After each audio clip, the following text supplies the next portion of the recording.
Good afternoon and welcome again to our YouTube channel. I'm Jeffrey with Habibi's Home Medical and Habibi's Durable Medical, and today we are going to be discussing one of the alternatives to crutches, the knee scooter. Now you see I've got two knee scooters here. One is set up with the basket, one is set up without. And there's a reason I'm going to show you that. We also have this one which is used because we do rent these things out to the general public for $75 a month. And when they return them, we knock $25 off of them in hopes of selling it so we can have constantly and consistent new equipment on our floor. This one's been rented out once, hence we've dropped the price. So the knee scooter, what do you need to know about it? Well, as the name implies, it is a scooter. It's got four wheels on it. You place your knee on the pad and you scoot along. Couple of things that I'd like you to know about these. These come in multiple different styles and sizes. They've even got one that is called an off-road style, which has large knobby tires on it.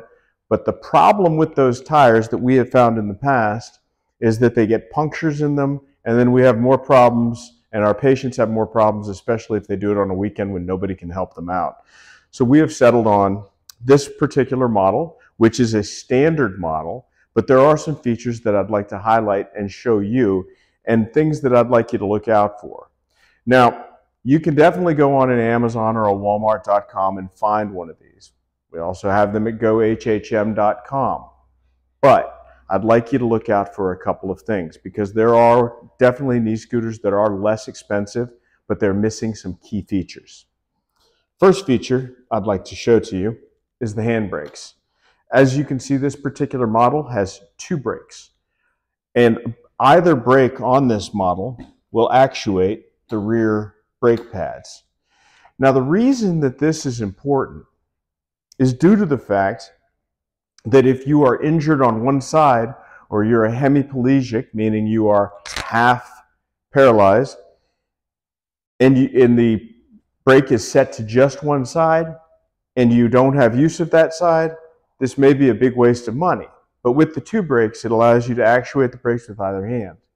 These also have a brake lock on them, which allows you, if you have something in your hands and you're just standing there, you can lock the brakes and you don't have to worry about this scooting out from underneath you.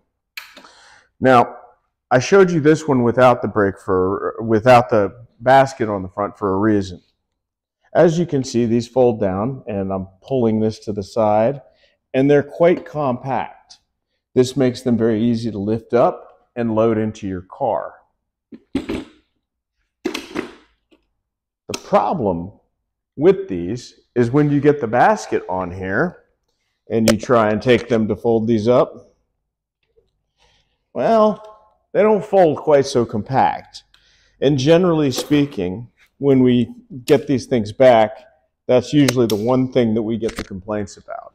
So we did settle on this particular model based on the fact that it's easy to use, it's very rugged and durable, it has some of the features like the dual brakes that you look for in these things, and they also do make quite a nice replacement for crutches.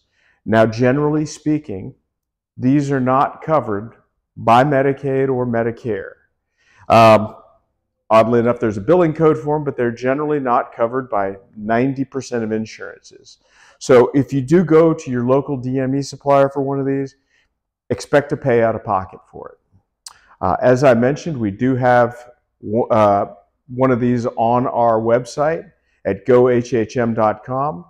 I hope that you'll take a look at it. And please, if you have any comments or would like to see another piece of equipment featured on our YouTube channel, please leave a suggestion in the comments below. You guys have a great day. Look forward to talking to you again soon. Thank you.